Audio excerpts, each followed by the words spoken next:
friends, I'm talking about my beautiful garden, getting help from everywhere. And I have four beautiful tomato plants to plant, which is Mark. Mark gave. I've never met Mark. So all I know is that he gave Julie four exclusive tomato plants, and they're so beautiful. And I'm really looking forward to seeing them. Anyways, Melanie, on the July 4th, we're promoting Kendra. I'm telling you right now. Good. Yeah, she's really working it. And she's really gathering her team to make sure they qualify so they can come and celebrate her. And then I love her. She says, and I told Jennifer, I was there in Montreal for your celebration. You better be there for me. And I'm just talking about these beautiful people because what you're going to hear today in the podcast, I've been in this business 4 decades. Doesn't that sound even older? 4 decades instead of 40 years, like 4 decades. And as I was getting today's podcast ready, it really made me understand that motivation comes and goes, inspiration comes and goes. The only thing that stays and will transport you to your next level is you growing as a human being from the inside out. It really is that. So, today we're going to be covering like never, ever, ever in 4 decades that I've always talked about loyalty and the importance of loyalty and so on and so forth. But the way it's presented today, I realize that the first person I need to be loyal to is me. So if I look at Jennifer Morris, I look at Kendra, I look at Sherry Novak, they all have a common, like these people are growing, Melanie, like they're all in your organ. I'll tell you why they're growing. They're always at the podcast. It was Kendra that told me last night. She goes, Maria, you have to understand that this helps, but the podcast. And I was looking, I said, that's so true. So watching their growth reminds me why this podcast exists and how it can truly impact your life. So embrace today's podcast. It's the 8th major cause of failure, disloyalty. That's what they call it in Think and Grow Rich. And most people will automatically associate disloyalty that it's something others do to us. I went, wow. What? 4 decades later, never would I have expressed this loyalty as broken promises to myself. Never. So I'm excited to dive in because I'm going to give you a few examples, but don't worry, Melanie's there for the technicality, the science behind it, what happens actually to the individual, and Marie-Pierre, the social mirror. So before we get started, I want you to share this podcast with everybody you know that say they're going to do something and don't do it because they're not deceiving their partners, they're not deceiving their children, they're not deceiving their coworkers. What's actually happening, they are betraying themselves. And I think this is a very powerful podcast for all those people that say, oh shit, I forgot. Got any of those people around you that are that good intention, but shit, I forgot. You want me to start giving you my list of everybody like that? No, eh? Okay. So Marie-Pierre, over to you to start the sharing. Okay, so let's start to share. So you'll see find the arrow just beside where you write your comments, so you can share on every social media platform. And in the comments, you have the text that you can copy paste when you share, so people understand why they should listen to the podcast this morning. But of course, when you have someone in mind that really needs to hear the podcast, the best way to make sure that they will click on the link is to send it by messenger or text message. So those one-on-one is the best way. So same thing, you click on the arrow and you will see all those options when you decide to share. And then we have our contest, Le Millionnaires de Diamants. So first, when you go on our Facebook group, Les Millionnaires de Diamants Inspirational Group, every time you post, every time that you react, every time that you comment, you gain points during the month to be in the top 10 contributor of the group. And at the end of the month, the official top 10 will get a voucher to go shop on the boutique Les Millionnaires de Diamants. But our top 10 month to date, we have the top 10 month to date today. So number 10, we have Micheline Turmel. Number 9, we have Ibiza. Number 8, Nadia Bonham. Number 7, Nathalie Brochu. Number 6, Linda Kedara. Number 5, Sherry Novak. Number 4, Louise Gauthier. Number 3, Kendra Sipingasol. Number 2, Lise Boucher. And number 1, Martha Noel. So congratulations to our top 10 month to date. Again, you have until the end of the month to be in the official What top did they 10. get? What did they get again? a voucher to go shop on the boutique Les Millionnaires de Diamants. So, Melanie, my senior moments. Okay, and then we have a draw at the end of the month again to win a voucher to go shop on the boutique Les Millionnaires de Diamants. So to be in the draw, there's two ways. First, with the boutique. So when you place your order on the boutique or when you receive your order, always take a picture and post on social media and tag Les Millionnaires de Diamants. And the second way, same thing, but with the book Les Millionnaires de Diamants. So every time you receive one of the book, you take a picture. You're reading one of the book, you take a picture. You're doing one of the quiz book, you take a picture. You're doing one of the workbook, you take a picture. Or you're using your agenda, again, you take a picture and you post on social media and always tag Les Millionnaires des Diamants to be in the draw. And last thing, if you don't already have your ticket for the next conference, it's time to click on the link to join us. It's going to be a virtual conference, so that means that you can join us from all around the world. But for those that want to be in the studio with us, there's still some place. So when you get your ticket, send me a message so I can add you to the list in green. So that means that you will be with us in the studio. So it's time to get your ticket right now. Thank you so much. We're done. I love you guys. Okay, so let's dive in right away. Okay, so disloyalty. What Think and Grow Rich is saying today is most people hear the word disloyalty and they immediately think of betrayal. Okay, someone talking about me behind my back, someone breaking my trust, someone not standing up for me or for you, whatever. So today I want to challenge you with a different thought. What if the person you've been most disloyal to is yourself? And that was my aha moment. I said, oh my gosh, never in 4 decades have I trained at Power Hour or whatever with the word being disloyal to yourself. So stay tuned for those in my Tupperware business, what we will be talking about in the upcoming Power Hour episodes, right? So what if, as of today, you started being loyal to yourself, and what would that look like? Okay, so let's sink this in for a moment.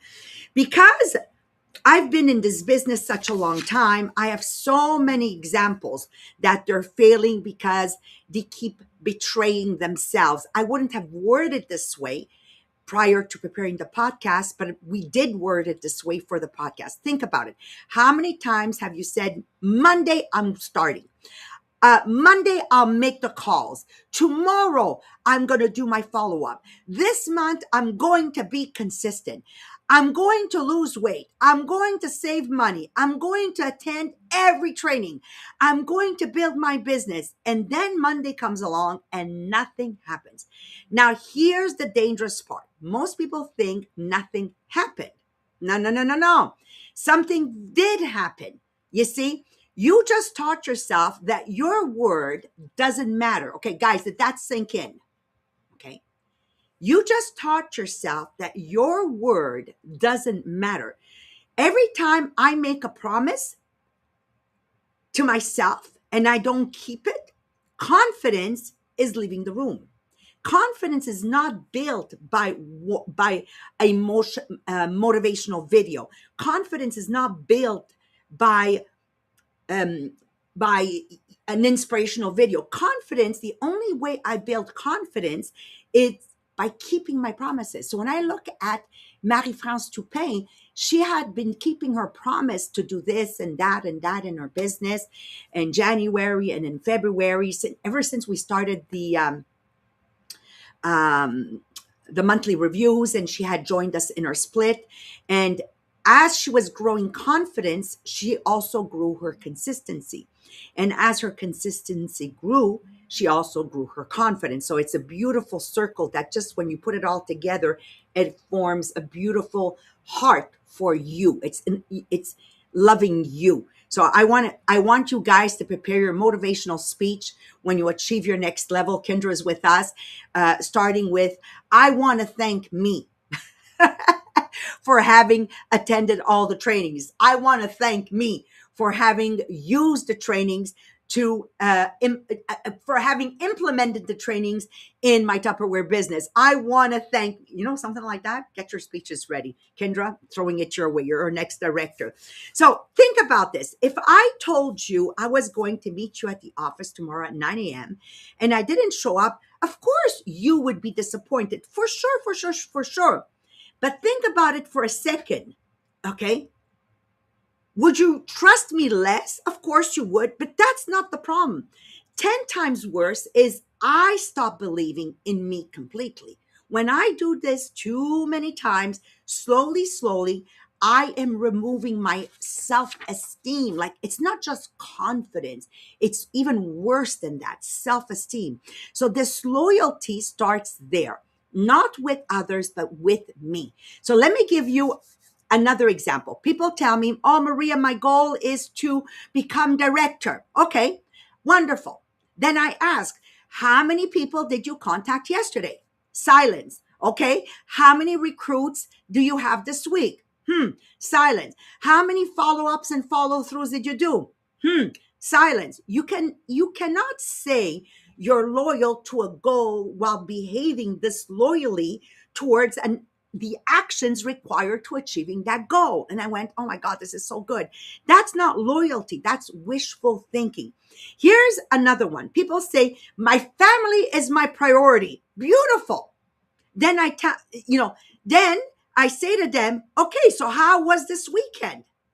How did you spend time with your family? This is how they spend time with their family on their phones, scrolling, and no conversation whatsoever, right? Loyalty is where our time needs to be there all the time. People say, I want financial freedom, but every month they spend more than they earn, every month, again and again. That's being disloyal to the future version of myself. The version that deserves peace, the version that deserves option, the version that deserves freedom. Here's one I see often in leadership. A leader says, training is important, but she's not there as the leader at the training. She says, the leader, oh, gotta be consistent. But when you look at that leader, they're not consistent. A leader says, communication is everything, but their team doesn't hear from them for weeks or actually never. Okay. The team is never listening to what you're saying. The team is watching what you're doing. So I always say this to parents. I said, stop telling your kids what to do because they'll always insist on imitating you. Leadership is loyalty and action. And this is why trust is so fragile, because trust isn't built through grand gestures. Trust is built through small, repeated actions every single day. Now we're going to go over to Melanie Miller so you can actually understand the psychology, the science behind this. No, but Melanie, do you understand my aha moment? And Yes. now I understand Snoop Dogg's acceptance speech that still today is one of the most fabulous reels. So in his acceptance speech of one of his awards, Melanie, he starts with, I want to thank.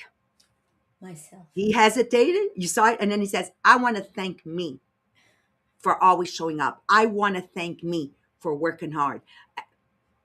I'm going through this podcast. I say, Melanie, we're going to be training on this. Okay. So over to you, girlfriend. Okay, thank you, Maria. And Maria's just been talking about our eighth reason for failure in leadership, identified by Napoleon Hill, which is disloyalty. At first glance, this may seem like a simple concept. Most of us would probably agree that loyalty is important. But when we look more deeply, disloyalty may be one of the most destructive characteristics a leader can possess.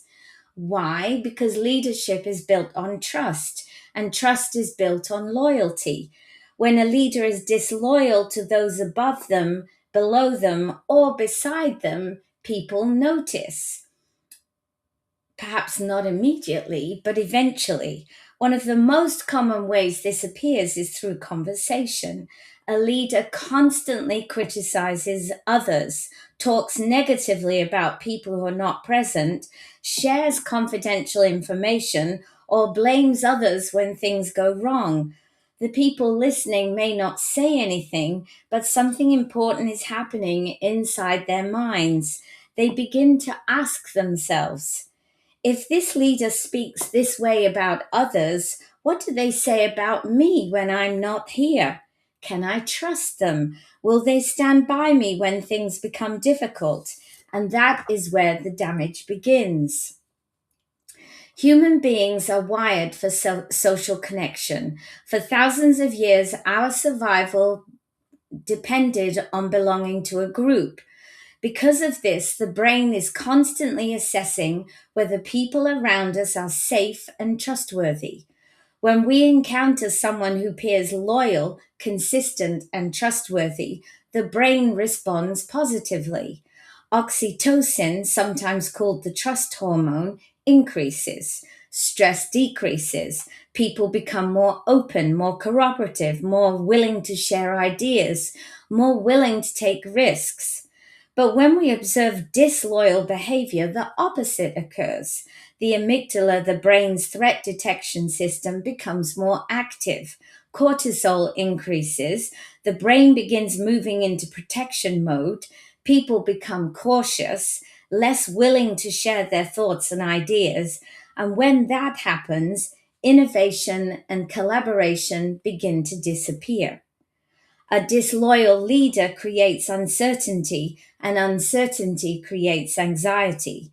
Team members stop focusing their energy on serving customers, solving problems, or achieving goals. Instead, they begin spending energy protecting themselves. They become careful about what they say, what they share, whom they trust. Psychologically, the team starts becoming fragmented. Instead of moving together toward a common objective, individuals begin operating independently. Trust declines, communication weakens, morale drops. Eventually, performance suffers.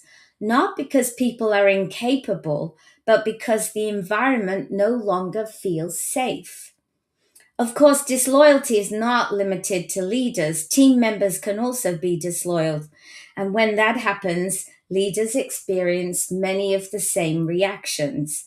A leader who discovers that a team member has been gossiping, undermining them, withholding information, or acting against the interests of the group often experience feelings of disappointment and betrayal. Again, this is not simply emotional. The brain processes betrayal as a social threat. Stress levels increase, trust decreases, and the leader may become more cautious in future relationships. This is why disloyalty can spread through an organization almost like a virus.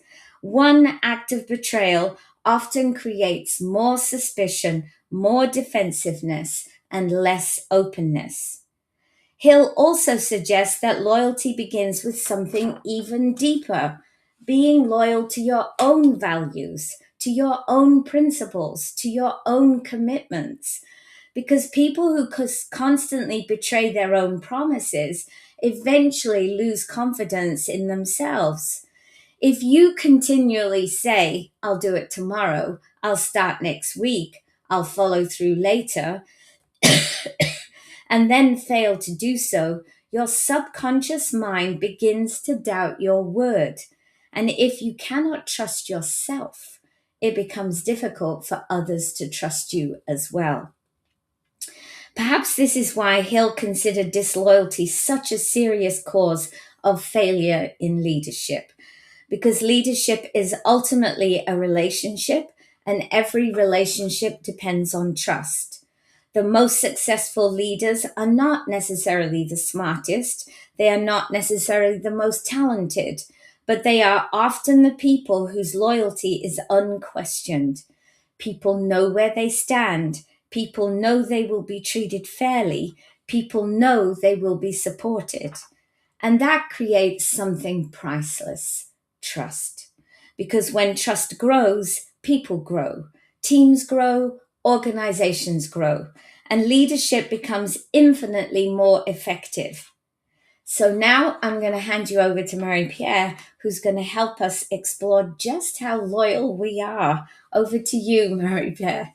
Thank you, Melanie. So, yes, for the quiz today, we really have to understand that the most damaging form of disloyalty is not what someone else does to us, but it's what we repeatedly do to ourselves. So, today we'll discover with the quiz where this loyalty is strong in your life, but where it may be leaking away too. So, of course, for the quiz, it's important that you answer honestly because it will help you first.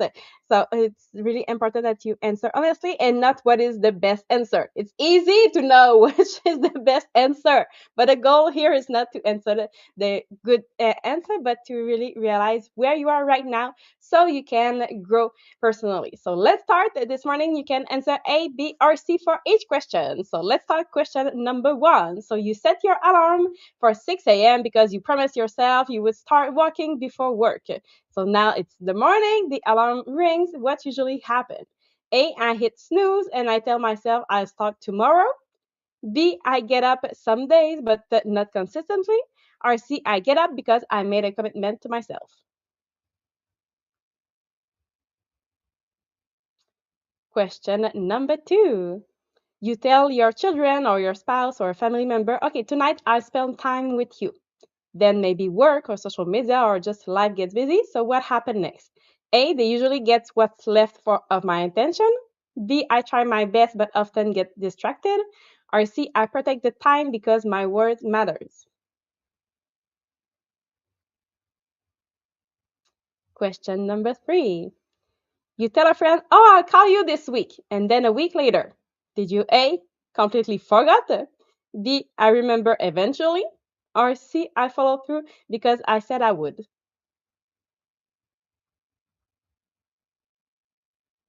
Question number four.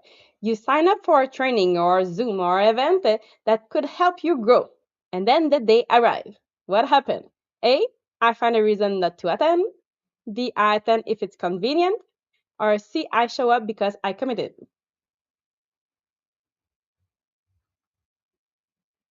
And question number five. You say, okay, my health is really important. And then you look at your schedule. So which one is true for you? So A, my action don't really support that. B, sometimes they do. Or C, my schedule reflect my priorities. So did you get mostly A's, mostly B's, or mostly C's? So if you have it mostly A, you are the good intention leader. So you have goal, you have dream, you have good intention, but intention without consistency create frustration. So the challenge isn't that you don't know what to do. The challenge is developing loyalty to your own commitment. So every broken promise we can self-trust. So the good news here is that self-trust can be rebuilt one kept promise at a time. Now, if you have mostly B, you are the occasional achiever, so you are loyal when conditions are favorable. So, but consistency still depends too much on motivation or your mood or circumstances. So you don't need more knowledge, you need a stronger commitment. So the next level will come when your action become less dependent on your feeling. And if you have it mostly C, now you are the trustworthy leader. So you understand that your word matter not just to other but to yourself. So you don't rely solely on motivation, you rely on commitment. So people trust you because your action constantly support your word. So you want to continue that to protect that reputation, and it's one of the greatest assets that you can have as a leader. So now, 5 tips that you can practice to strengthen that loyalty. Number one, make smaller promises. Stop promising that huge changes. Make promises that you can actually keep. So loyalty will grow through consistency, not intensity. So keep that small so you can keep your promises first. Number two, you want to do what you said you would do. So especially when you don't feel like it. So loyalty is tested when motivation will disappear. So do what you said you would do. Number three, let your calendar reveal your priorities. So when you look at where your time actually goes during the week, your schedule will tell the truth on your priorities and your commitment. So take a look at your agenda to your calendar to see really your priority. Number four, finish more than you start because a completed small task will build more confidence than 10 unfinished big projects. So finish more than you started, even if it's a small task. And number five, ask this question daily. So if someone follow my action today, would they know what I truly value? Because that loyalty is not what we say matters, but loyalty is what we repeatedly give our time, energy, and the attention to. So the good news is that this loyalty rarely destroys a dream in one day. It will destroy one broken promise at a time. And loyalty will rarely transform your life overnight, but it will transform a life one kept promise at a time. So the question you have to ask yourself is, can you trust yourself to do what you said that you would do? Or are you going today more in disloyalty, or you will building this loyalty? So it's really something that you can work on every day, one promise at a time. So, on that, we wish you a beautiful day and we'll see you tomorrow morning.